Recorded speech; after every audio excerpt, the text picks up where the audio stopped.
I'm Mike Duffy, principal at Byron High School. We are a small to medium-sized school just outside of Rochester, Minnesota. I'm very excited to be presenting at this conference, but I feel the need to tell you to tune you in on the true level of my expertise when it comes to technology and education. In order for you to truly know how well I have my finger on the pulse of educational technology, I need to tell you a story. In 1979, I had just graduated from college, and I was starting to look for my first real job.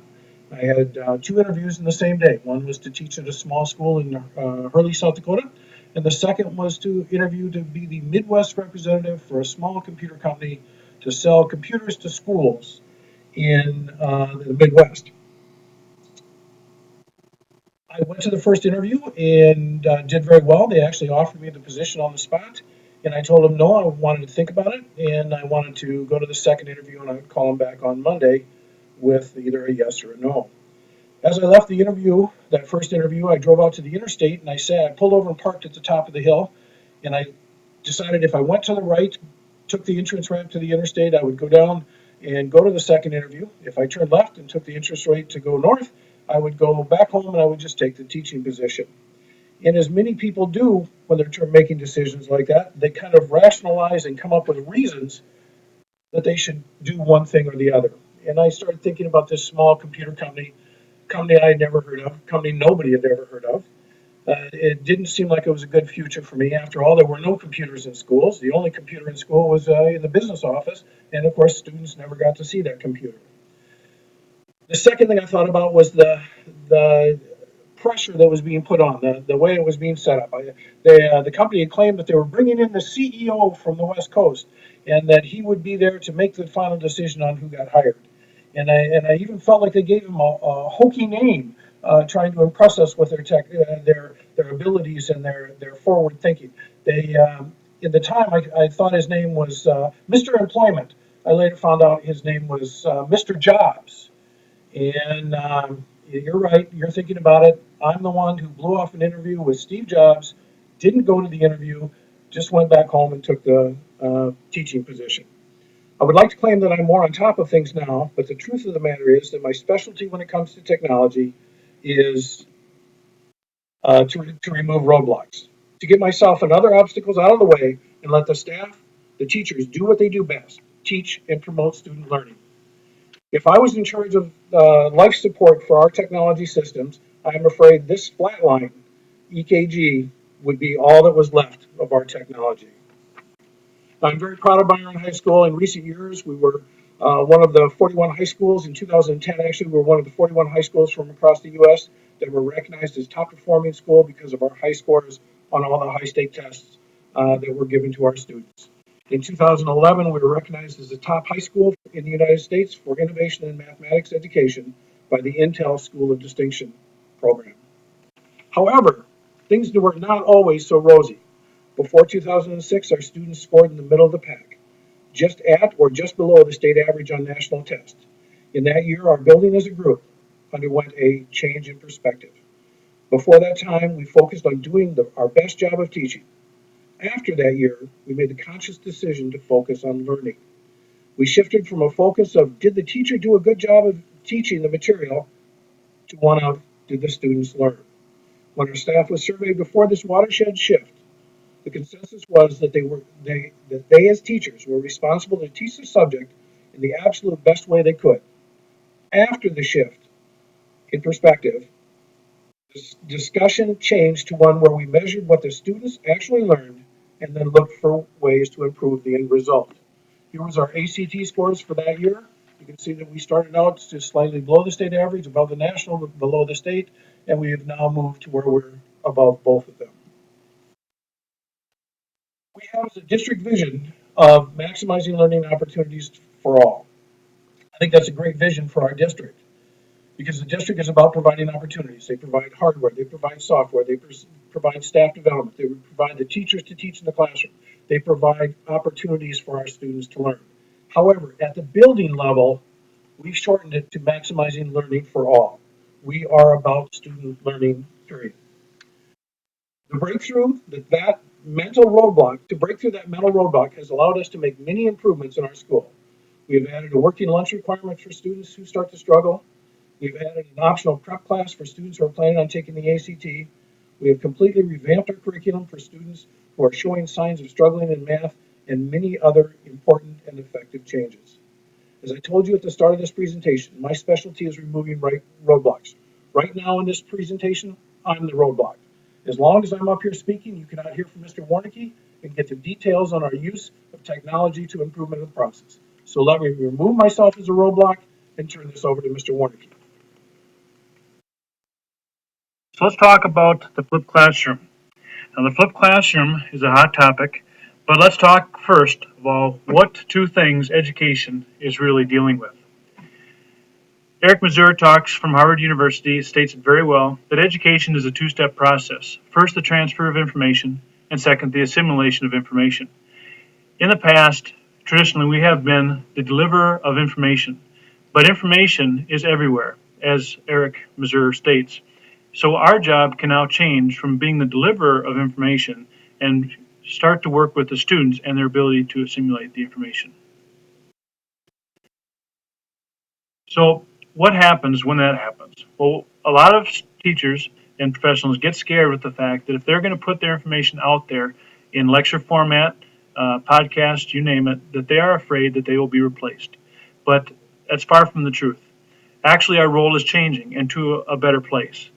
We want to now help students learn, not just by giving them the information, but how to use the information, from a sage on the stage to a guide on the side. So let's start with this picture. We have to first of all understand where are we in the spectrum of learning. And if we look at this picture, the natural reaction to a digital immigrant is that it is a cell phone. But to a digital native, it is more than that. And our students are digital natives. Technology is the air to them. There is no manual to read when it comes to their technology and the use of it. It is just them using it. They go right to the device and start playing with it. So it's not just a cell phone to our students. It is a resource. It's their outlet to the world. Yes, it is a communication device, but it is far greater than that. The students of today are changing, and the way we teach them are changing. They are not in rows as we perceive them to be. They want to learn individually and at their own pace. Students are amazing multitaskers, and we have to take advantage of them and take what we have to their world. So let's talk briefly about our story. In Byron High School, we had the need for change because we were in a situation where we had no money for new books, yet a strong desire to improve. So we developed our own curriculum based on our state standards and used Moodle as our learning system. And on our Moodle site, there's many out there, but we chose to use Moodle, and we're trained in Moodle. And it's a secure site that allows us to house our ELOs, which are our essential learner outcomes, based on the state standards, so that everyone knows what they need to know by the time they're done with the unit.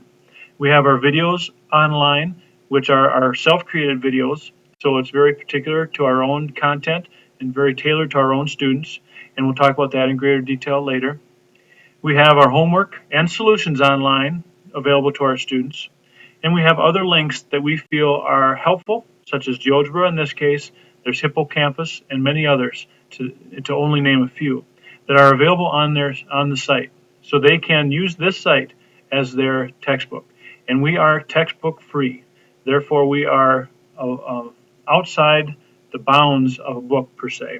And we can change our curriculum. It's living, breathing, and it is 24/7. We can change it to the state standards at any time we want if the state standards change. But more importantly, one of the main topics of this PowerPoint is that learning can take place 24/7. We took our curriculum, took it away from ourselves, which had been the only way students could learn, and put it out there into their world so they could access us 24/7 on their own time. And they do indeed access it on their own time, say between maybe 2 and 5 a.m. When we first started this process, we were not sure if students had access to the internet. So when we created the website on Moodle, we created it as a resource. So therefore, when the students were in class, they got lectured to, as usual. But then when they went home, they had resources available, possibly. If they didn't have resources available at home, they could take the information home on a disk or a jump drive, or else they could access computers at school. But we found right away when we came back to school, after developing the curriculum and took an inventory of our students and a survey of what and what their needs were, we found that actually they had great access. And this is a 2-year average of our survey results, so extremely high rate of access. Now, when we created videos as a resource, which was our preference because we knew a lot of videos were available, but they were not specifically tailored to our own kids. Sometimes they went too far, sometimes not enough, and sometimes the vocabulary was different. We wanted to create our own. So we looked at the Khan Academy and learned about technique. And if you look at the Khan Academy videos, they're very quick and concise, as this video is, because we know you can pause and rewind.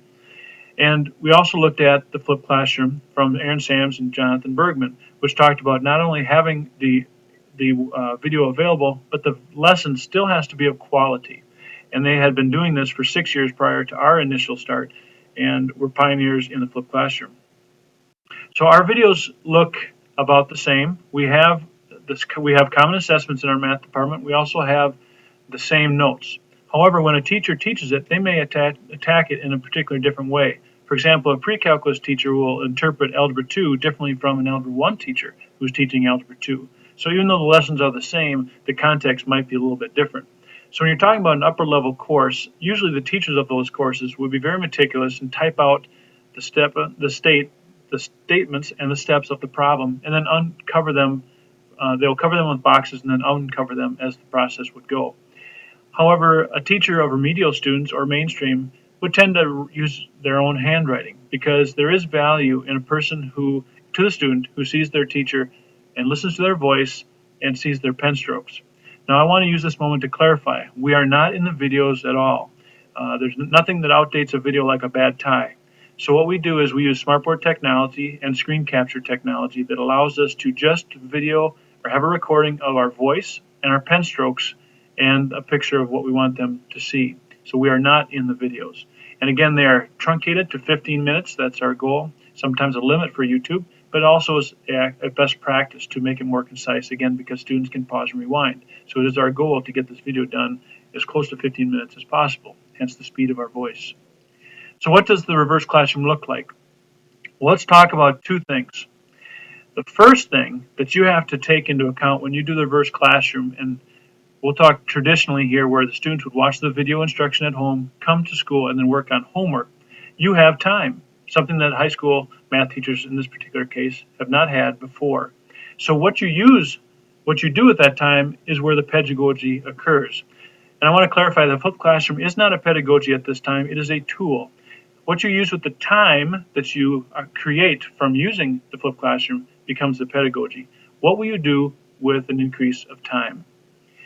And another great resource is flippedteaching.com by Ramsey Musallam, who is a great resource that talks about the usage of that free time.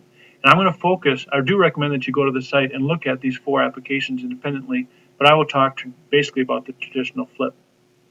And the beauty of the traditional flip is that if you make your content available 24/7 to your kids, and they go home and watch the video and come to school and get peer time, peer instruction time, tutoring time by you, you address what's called the universal learning model, which means that the kids that are advanced, you're going to basically create a curriculum that's designed for the extremes and not the middle of your student body. In other words, your top flyers, your high flyers, can get the content at their own speed and work ahead. If they work ahead, at this point, we do not allow them to take tests ahead of anyone else, but they can work ahead, and when they're done and feel that they are ready, they can come back and become peer tutors. The low-end students, the students that struggle, or the remedial students, have access to you, again, like I said, 24/7. So they can watch the video 1 time, 2 times, 10 times on their own time at their own speed, and that is of extreme value. And plus, when they come to school, they have you as a resource, and that is tremendous, where you would not have in a traditional classroom. And in the middle of the group move on and are successful no matter what. So again, as I said, our students are changing, and they are excellent multitaskers, and they want our information in their world. Hence, the use of personal learning devices in the classroom, anything that is internet enabled. They can bring their own. That's what we have in our school. That's our school policy. And we now have a use for that technology, as opposed to a computer in the back where you try and think of a use for it. We need those computers now. Now, to access assessments, we did find one thing out with flipped classroom, and that is that students that work collaboratively in the classroom constantly do lose a little bit of their solo time like they would at home with their homework. So they do need a little bit of you assessing them on their own so they get a clear picture and don't have a false sense of security. There's a number of ways to do this. One is the Moodle online quizzes, which is a part of the Moodle mechanism. You can do Google Forms, which is like a survey, but it could become a quiz, and it puts the answers into a spreadsheet format, and then you can correct it from there. But right now we are using clickers or responders, in this case in the lower right-hand corner, which you can give quizzes. And the students chose and requested that our quizzes would be done at the beginning of class, in which we would assess them of their homework in a clear way and that they have great feedback. The next step in the reverse classroom or the flipped classroom would be to say, after going through the quiz, we would say, are there any questions on the video you watched last night? And then we would go to collaborative work. Now, again, this is a 2-year average of their response, and we survey our kids after every semester to see what their perspective is on the flipped classroom, and it's consistently appreciated. Now let's talk about the most important thing. Does it work? And at this point, I'm going to break this into 2 discussions. One is, does having your information available 24/7 in digital format help you? And does the flipped classroom help you? They are two different entities, and they can be used simultaneously or independently. So here's the data and what we found for 1.5 to 2 years of information. On this graph, we're comparing Algebra 2 trig tests with respect to having videos and online content available, not the flipped classroom. And this shows test average. The blue line represents a 4-year average of test scores in that class. The red line represents a 1.5 to 2-year average of their assessments. Great results. And this is an important diagram because it represents the same test being given before and after the change. No change in curriculum was made here, no change in assessment, so it's a very clear picture of improvement based upon having digital content available. But how does the flipped classroom work? Now this is a different graph, and I want to clarify that this does not represent average score, it represents proficiency, because right now our department does not care about averages anymore, it cares about how many kids were proficient. We're focusing on maximizing learning for all is our goal. So how many kids were proficient? How many kids showed that they got it? And here is a representation of lecture compared to flipped classroom. And notice across the board, most of the time flipped classroom does quite well, but sometimes the lecture works well. And here I want to clarify that we are indeed expert lecturers, and we are just learning the pedagogy, or not the pedagogy, but we are learning how to become flipped classroom teachers. So there's some learning curve there for us as well. Calculus also has a great comparative here, and this is great results for high-end kids. They show great results. So let's talk about lower end or beginning math students. Algebra 1 grade distribution.